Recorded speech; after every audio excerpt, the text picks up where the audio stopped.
अगर आपको हमारी वीडियो पसंद आए तो उसे लाइक, शेयर और सब्सक्राइब जरूर करें। नमस्कार दोस्तों, मैं श्याम वशिष्ठ और आप देख रहे हैं पीआर खोज। सावित्रीबाई फुले नारी शिक्षा और सामाजिक सुधारों की अग्रदूत। नारी उत्थान के लिए सावित्रीबाई फुले ने अभूतपूर्व कार्य किए। दी अंबेडकर एजुकेशनल सोसाइटी में सावित्रीबाई फुले जयंती पर कार्यक्रम हुआ आयोजित।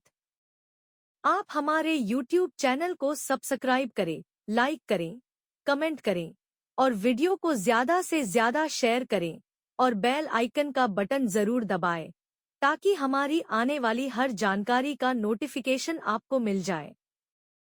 ककरोई रोड पर स्थित दी अंबेडकर एजुकेशनल सोसाइटी द्वारा रविवार को सावित्रीबाई फुले जयंती पर राष्ट्रीय महिला शिक्षिका एवं महिला सशक्तिकरण दिवस पर कार्यक्रम आयोजित किया गया, जिसमें मुख्य अतिथि दिल्ली कालिंदी विश्वविद्यालय की सहायक प्रोफेसर डॉक्टर सीमा माथुर, विशिष्ट अतिथि ओपी जिंदल यूनिवर्सिटी की सहायक प्रोफेसर डॉक्टर सुनैना आर्य, शोधकर्ता एवं शिक्षाविद कामना सिंह रही, जबकि कार्यक्रम की अध्यक्षता रक्षा अनुसंधान एवं विकास संगठन रक्षा मंत्रालय भारत सरकार की तकनीकी अधिकारी नीरू वर्मा ने की।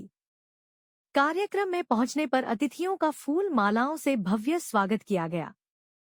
कार्यक्रम को संबोधित करते हुए मुख्य अतिथि डॉक्टर सीमा माथुर ने कहा कि माता सावित्रीबाई फुले महिला शिक्षा की प्रथम शिक्षिका, महान समाज सुधारक एवं महिला सशक्तिकरण की प्रेरणा स्रोत थी। उन्होंने कहा कि देश की पहली महिला अध्यापिका, महान समाज सेविका सावित्रीबाई फुले नारी शिक्षा और सामाजिक सुधारों की अग्रदूत हैं। सावित्रीबाई फुले ने महिलाओं को शिक्षा के मूल अधिकार से जोड़कर नारी सशक्तिकरण को नई दिशा दी। माता सावित्रीबाई फुले ने कठिन परिस्थितियों के बावजूद शिक्षा की अलख जगाई। उनका पूरा जीवन इस बात की मिसाल है कि शिक्षा, संवेदना और दृढ़ संकल्प से समाज में बड़ा बदलाव लाया जा सकता है। उन्होंने कहा कि सावित्रीबाई फुले ने सामाजिक कुरीतियों के विरुद्ध संघर्ष करते हुए देश के पहले बालिका विद्यालय की स्थापना की और समाज सुधार की अलख जगाई। सावित्रीबाई फुले का संपूर्ण जीवन हमें विषम परिस्थितियों में भी शिक्षा की मशाल जलाने और हर वंचित को सम्मान दिलाने की प्रेरणा देता है। शोषितों, वंचितों और नारी उत्थान के लिए सावित्रीबाई फुले ने जो अभूतपूर्व कार्य किए हैं, वे सदैव समाज के नवनिर्माण के लिए हम सबको प्रेरित करते रहेंगे। वक्ताओं ने सावित्रीबाई फुले के जीवन पर प्रकाश डालते हुए कहा कि भारत रत्न बाबा साहेब अम्बेडकर ने भी महात्मा ज्योतिबा फुले से प्रेरित होकर भारत देश के कमजोर वर्ग के लिए शिक्षा की शक्ति देकर कमजोर वर्ग को मजबूत किया है। सावित्रीबाई न केवल खुद पढ़ी, बल्कि उन्होंने समाज की अन्य लड़कियों को पढ़ाने का बीड़ा उठाया। जब वे घर से पढ़ाने निकलती थीं, तो लोग उन पर गोबर और कीचड़ फेंकते थे। अपमान से बचने के लिए वे अपने पास एक अतिरिक्त साड़ी रखती थी और स्कूल पहुंचकर गंदी साड़ी बदलकर छात्राओं को पढ़ाती थी। यह उनकी अदम्य इच्छाशक्ति ही थी कि उन्होंने इन मुश्किलों के आगे कभी घुटने नहीं टेके। सावित्रीबाई और ज्योतिबा फुले ने भारत के पहले बालिका विद्यालय की स्थापना की। यह एक ऐतिहासिक कदम था। इस दौरान दी अंबेडकर एजुकेशनल सोसाइटी के कार्यकारिणी सदस्य व आम सदस्य मौजूद रहे। मैं दी अम्बेडकर एजुकेशनल सोसाइटी को बहुत बहुत धन्यवाद देना चाहती हूँ कि उन्होंने इतना अच्छे से इतना बड़ा प्रोग्राम किया है, जिसमें यहाँ का यूथ भी है, महिलाएं भी हैं और एक बड़ी गैदरिंग है। तो ख़ास करके राजेश कटारिया जी को मैं थैंक यू बोलती हूँ कि सर आपने बहुत अच्छे से ये काम कर रहे हैं। और आज क्योंकि 4 जनवरी है और माता सावित्रीबाई फुले का जन्म दिवस जो है वो 3 जनवरी को होता है। तो जो माताबाई सावित्री फुले हैं, उन्होंने जो महिलाओं के लिए काम किया है वो वाकई में आज हम सब के लिए प्रेरणा का स्रोत हैं, क्योंकि उन्होंने एक भारत के निर्माण में जो भूमिका निभाई वो उस समय आती है 1831 में, जब पेशवाई जो राज्य था जहाँ पर पेशवाईगिरी थी और जो दलित समाज था, ओबीसी महिलाएं, उनको बिल्कुल भी पढ़ने का अधिकार जो है वो नहीं था।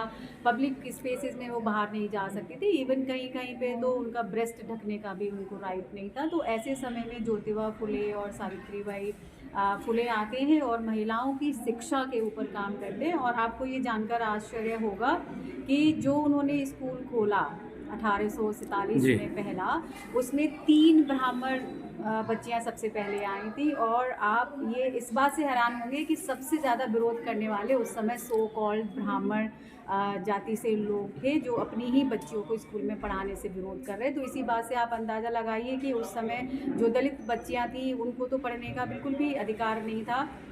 और दूसरा जो उन्होंने काम किया था, जो विधवा बच्चियां हो जाती, क्योंकि जो शादी होती थी वो 4 टाइम 3 टाइम ओल्डर जो मैन होते थे उनके साथ उनकी शादी हो जाती थी। तो ये जाहिर सी बात है कि आदमियों की डेथ जो है वो जल्दी हो जाती थी और बच्चियां उस समय छोटी छोटी थी, बाल विवाह जो था। तो वो विधवा होने के बाद जो उनका शोषण, एक्सप्लॉयटेशन जो शुरू होता था, खास करके सेक्सुअल एक्सप्लॉयटेशन, जिसमें वो कभी कभी प्रेग्नेंट हो जाती थी। तो ऐसी स्थिति में उनके पास मरने के सिवा कोई रास्ता नहीं बचता था। तो सावित्रीबाई फुले और ज्योतिबा फुले ने ऐसे ही एक बच्चे को गोद लिया था, जिनको उन्होंने अपना संतान माना और सारी प्रॉपर्टी जो है का वारिस भी बनाया। और यशवंत राव जो एक बहुत बड़े डॉक्टर भी हुए, जो प्लेग उस समय जब फैला था तो उस समय उन्होंने एक अच्छे डॉक्टर की भूमिका निभाते हुए बहुत सारे बच्चों की, बड़ों की, सबकी जो है वो उस समय इलाज किया था। और तीसरा जो मेन काम था सावित्रीबाई फुले का कि वो जो सत्यशोधक समाज जो बनाया ज्योतिबा फुले ने, उसको उन्होंने लीडरशिप दिया ज्योतिबा फुले के जाने के बाद। और समाज में जो कुरीतियाँ थी उनके खिलाफ उन्होंने एक बड़ा आंदोलन चलाया और उन्होंने ये एक स्ट्रॉन्ग मैसेज दिया समाज को कि शिक्षा ही हमारे पास एक ऐसा साधन है जिससे समाज में बदलाव आ सकता है, जिसमें स्त्रियों की जो स्थिति है, बच्चियों की जो स्थिति है वो बदल सकती है। शिक्षा के अलावा और कुछ नहीं हो सकता है। तो मैं यहाँ आकर जो देख रही हूँ कि वाकई में कटारिया जी के नेतृत्व में जो यहाँ के लोग हैं वो बहुत जागरूक है और जान रहे हैं। और मैं तो इस प्रीमाइसिस को देख रही हूँ, तो काशीराम जी के याद में जो हॉल बनाया गया है, पीछे डॉक्टर B.R. अम्बेडकर जी की स्टैच्यू है। तो वाकई में जो हमारे आइकन हैं, जो लीडर हैं, उनके जो विचार हैं, जो उनकी आइडियोलॉजी है, उसको आगे बढ़ाने का काम किया जा रहा है। और मैं आकर यहाँ पर बहुत बहुत खुश हूँ कि हमारे समाज में ऐसे लोग हैं जो हमारे महानुभावों की आइडियोलॉजी को आगे बढ़ा रहे हैं। Thank you so much. Madam आप In English. Okay. Savitribai Phule has been a pioneer feminist figure in the women's movement of India, and her contributions have not received the kind of validation, the kind of legitimacy that like a caste privileged women's movement has been able to garner in the last few decades. And it's time that we start recognizing more anti-caste work, more feminist movement should recognize caste, and like there needs to be a more intersectional way of looking at education, in which Savitribai Phule, Jyotiba Phule and anti-caste intellectuals need to get their due recognition, which has been pending for such a long time.